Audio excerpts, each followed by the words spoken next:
Assalamualaikum, saya Dr. Akila dari Klinik Headquarters Bukit OUG. Hari ini saya akan berkongsi dengan anda tentang pentingnya ujian MOGDT ataupun ujian minum air gula. Okey, tujuan ujian minum air gula ni adalah untuk mendiagnos ataupun saringan untuk diagnos kencing manis ketika mengandung lah. Ini kerana GDM ataupun kencing manis ketika mengandung dapat memberi pelbagai kesan, pelbagai komplikasi terhadap ibu yang mengandung maupun juga bayi yang dikandung. Antara komplikasi GDM yang boleh memberi kesan kepada bayi adalah salah satunya congenital abnormality ataupun kecacatan sejak lahir lah. Okay.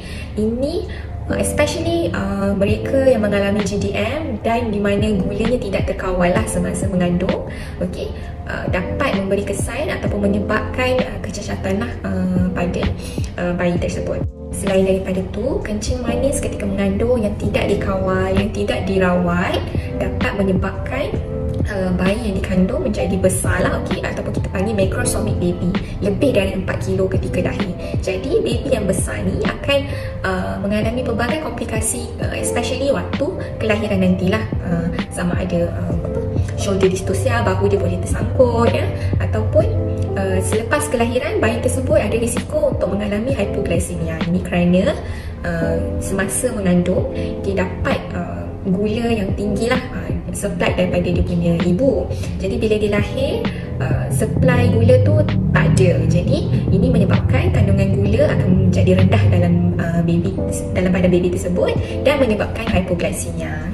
Kencing manis ketika mengandung yang tidak terkawal akan menyebabkan air ketuban banyaklah ketika mengandung. Jadi apabila air ketuban banyak disebabkan baby kencing dalam kandungan lah, okay, sebabnya air ketuban ni asalnya daripada air kencing baby. Jadi bila mak ada kencing manis ni, baby pun sedikit sebanyak dia ada simptom kencing manis tu. Jadi dia akan kencing dengan banyak lah.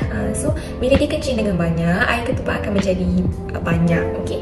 Polyhydramnios ataupun air ketuban yang banyak boleh menyebabkan baby tak dapat nak engage ke laluan kelahiran ibu lah, okay. Bila tak boleh nak engage, maksudnya kepala dia tak boleh nak turun, dia akan terapung. Jadi bila dia terapung, kepala dia tak dapat nak engage, misal kata ibu pecah air ketuban dia, so ada risiko tali pusat yang terkeluar melalui laluan tersebut lah, instead of dia punya kepala. Jadi bila tali pusat dia keluar ni kita panggil cord prolapse. So cord prolapse ni berisiko tinggi untuk baby. Baby ada risiko tinggi untuk meninggal lah semasa kelahiran. Dan yang terakhir sekali, yang paling penting, GDM ataupun kencing manis ketika mengandung ini memberi risiko tinggi kepada baby untuk meninggal dalam kandungan tanpa sebab. Kencing manis ketika mengandung ataupun GDM dapat memberi komplikasi kepada ibu mengandung. Contohnya, ibu mengandung akan lebih berisiko untuk mendapat tekanan darah tinggi, hypertension ataupun preeclampsia ketika mengandung. Yang kedua, ibu yang mengandung juga dapat ataupun berisiko tinggi untuk mendapat pelbagai jenis cakitan kuman.